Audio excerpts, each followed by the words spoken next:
मेरे प्यारे साथियों, वाहिगुरु जी का खालसा, वाहिगुरु जी की फतेह। धन धन साहेब श्री गुरु अर्जन देव जी महाराज की पावन बाणी श्री सुखमनी साहिब जी की लड़ीवार विचार आप श्रवण कर रहे हो। इस लड़ीवार विचार के अंतर्गत 22वीं अष्टपदी चल रही है, जिसके अंतर्गत हम आज 5वीं पौड़ी का विचार करेंगे।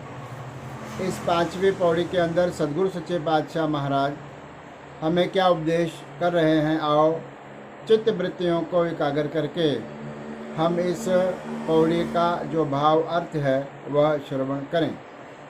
पौड़ी इस प्रकार से आरंभ है। साध संग मिल करो आनंद। साध संगत में आके सदगुरु सच्चे पातशाह महाराज ये फरमान करते हैं कि साध संगत में आकर के जीव आनंद की प्राप्ति कर सकता है।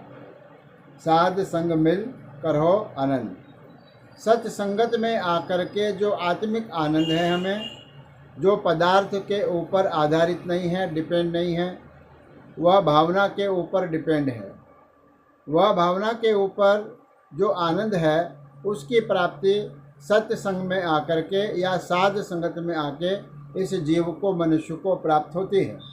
गुण गावो प्रभु परमानंद। उस परम आनंद स्वरूप परमात्मा के गुणों का गायन करो, अर्थात उसकी भक्ति करो, उसके नाम का जाप करो। राम नाम तत्व करो विचार। राम नाम का जो तत्व सार है, अर्थात नाम का सिमरन का जो तत्व सार है, उसका विचार करो। उसको अपने ज्ञान के दायरे में ला करके यह समझो कि सारे पृथ्वी का जो सार है, सब वस्तुओं का जो सार है, वह केवल राम का नाम है, परमात्मा का नाम है।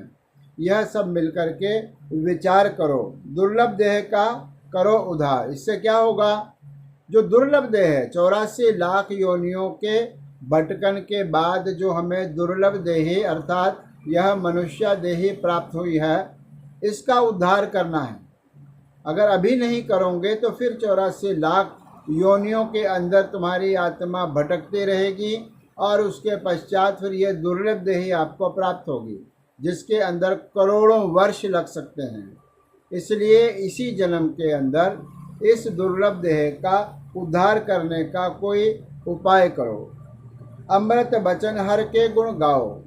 वह अमृत रूपी परमात्मा के जो वचन है, नाम है, परमात्मा की जो वाणी है, गुरु की जो वाणी है, उसको बारंबार जपना और उसको गुण गाओ, उसके गुणों का गायन करना। प्राण तरंत का यह सुहाओ। अपने प्राणों को तारने का, यानी जीव को तारने का यही एक सुहाव है। स्व का अर्थ वसीला है, साधन है। एक ही साधन है आत्म कल्याण करने के लिए, वह प्रभु के नाम का सिमरन है, वह प्रभु के नाम का जाप है। 8 पहर प्रभ पेखो नेरा। 8 पहर 24 घंटे उस प्रभु परमात्मा को अपने निकट जानना, अपने पास में जानना कि वह मेरे पास ही है। परमात्मा कहीं दूर नहीं बैठा है, कहीं 7वें आकाश पर नहीं बैठा है। परमात्मा हमारे आसपास, हमारे साथ, हमारे अंग संग बैठा है। इसलिए उसको नज़दीक जानना, उसको अपने पास जानना। मिटे अज्ञान बिन से अंधेरा। इससे क्या होगा? हमारी जो अज्ञानता है, अविद्या है, इसका नाश होगा और अज्ञान रूपी अंधकार का बिन से अंधेरा, उस अंधकार का नाश होगा। अविद्या भी चली जाएगी, अविद्या का जो अंधकार है वह भी चला जाएगा और ज्ञान का प्रकाश होगा, नाम का प्रकाश होगा, वाणी का प्रकाश होगा। फिर कहते हैं सुन उपदेश हृदय बसाओ। इस प्रकार का जो उपदेश गुरु महाराज की वाणी करती है, उसको सुनने के बाद अपने हृदय में बसाना।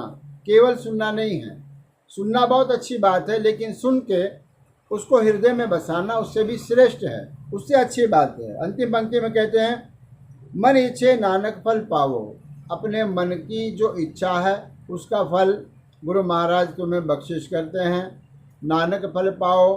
गुरु नानक देव जी महाराज के नाम की मोहर लाके पंचम पातशाह महाराज यह फरमान कर रहे हैं कि हर प्रकार के मन की जो इच्छा है, चाहे वो अंदर की है चाहे वो बाहर की है, हर प्रकार के मन की इच्छा का जो फल है, मनोकामना जो है वह पूर्ण होती है केवल और केवल प्रभु की आराधना करने से, केवल और केवल परमात्मा के नाम का जाप करने से। ऐसी सुंदर विचार इस पौड़ी में आई है। अगली पौड़ी में सदगुरु सच्चे पातशाह महाराज किस प्रकार से हमें उपदेश करते हैं उसके विचार हम परसों करेंगे। आज इतना ही। धन्यवाद।